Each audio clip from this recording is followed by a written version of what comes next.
ওর নাম হচ্ছে পরজন্য মহারাজ। কি নাম? যারা বলুন, পরজন্য মহারাজ। এই পরজন্য মহারাজ হ্যাঁ যখন হলো, জন্মগ্রহণ করলো, তখন ওর মায়ের বাবা মানে মামা দাদু এসে বললেন, আমার ঘরে তো কোনো সন্তান নাই, আপনি আমার নাতিকে দেন। তখন দেবমীর জামাই হয়, শ্বশুরমশাইয়ের আপনার শুনতে হলো, তাই দিয়ে দিল। তাই এখন পরজন্য কোথায় গেল? মামা দাদুর বাড়িতে চলে গেল। আর ক্ষত্রিয় যে কন্যা ছিল, ছেলে ছিল, সেই ছেলেটার কি নাম বললাম? সুরসেন।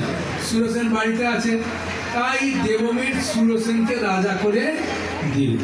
ঠিক আছে, এখন বাঁহাতে সিনেমা দেখুন। তাহলে সুরসেন হ্যাঁ দেবমীর বিয়ে করেছে, কোন কন্যাকে বিয়ে করলো?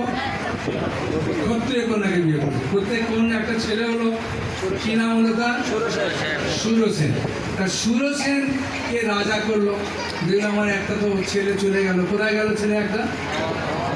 হ্যাঁ মামার বাড়ি চলে গেল, মামা দাদু নিয়ে চলে গেল না, নিয়ে ওকে বৈশ্য পরিবারের রাজা করে দিল। পরজন্য এখন কোথাকার রাজা? বৈশ্য পরিবার। আর দেবমীর দেখলো বাবা এই ছেলেটা বাড়িতে আছে, তাই সুরসেনকে রাজা করে দিল, ক্ষত্রিয় রাজা করে দিল। করার পরে সুরসেন রাজা হয়েছে।